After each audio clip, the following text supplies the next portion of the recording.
বিগত সরকারের আমলে 2016 সালে একটি এটিও পরীক্ষা অনুষ্ঠিত হয়েছিল। তারপরে এটি হলো অনেক বছর পরে এই পরীক্ষাটি অনুষ্ঠিত হয় 12 সেপ্টেম্বর 2025।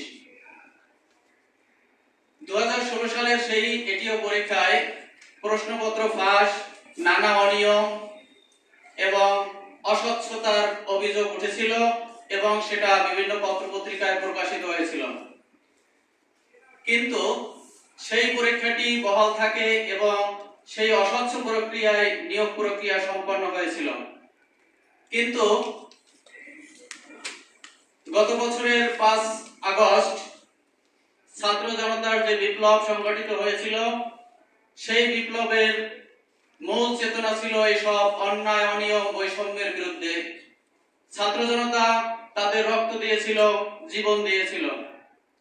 কিন্তু অত্যন্ত পরিতাপের বিষয়, গত 12 সেপ্টেম্বর 2025 যেই পরীক্ষাটি অনুষ্ঠিত হয়, এই পরিবর্তিত সময়ে বর্তমান সরকারের আমলে কিন্তু সেই পরীক্ষাটিও এরকম প্রশ্ন ফাঁস, অন্যায়, অনিয়ম এবং অস্বচ্ছতার নানা অভিযোগ বিভিন্ন পত্রপত্রিকা এবং সামাজিক যোগাযোগ মাধ্যমে প্রকাশিত হয়েছে।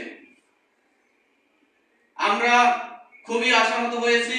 আমরা আশা করেছিলাম যে এই সরকারের আমলে বর্তমান পরিবর্তিত সময় অন্তত একটি স্বচ্ছ নিয়োগ প্রক্রিয়া সম্পন্ন হবে। সাংবাদিক বন্ধুরা, আমরা আপনাদের মাধ্যমে দেশবাসী এবং কর্তৃপক্ষকে জানাতে চাই যে আমরা এই প্রশ্ন ফাঁস এবং বিভিন্ন অস্বচ্ছতা, অনিয়মের জন্য এই পরীক্ষাটি বাতিল করার জোর দাবি জানাচ্ছি। আমরা আশা করি যে দ্রুত সময়ে কর্তৃপক্ষ এর যথাযথ ব্যবস্থা গ্রহণ করবেন।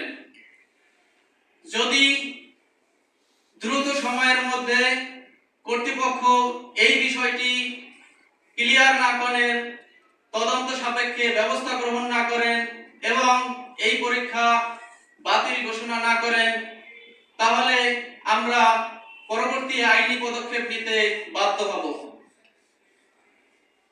সাংবাদিক বন্ধুরা, আমরা এই অস্বচ্ছ নিয়োগ প্রক্রিয়াকে বাতিল করে দ্রুত সময়ের মধ্যে একটি স্বচ্ছ নিয়োগ প্রক্রিয়ার জন্য দাবি জানাচ্ছি, যেখানে পুনরায় নতুন প্রশ্নপত্রে পরীক্ষা হবে এবং সুষ্ঠুভাবে নিয়োগ পাবে আমাদের মেধাবী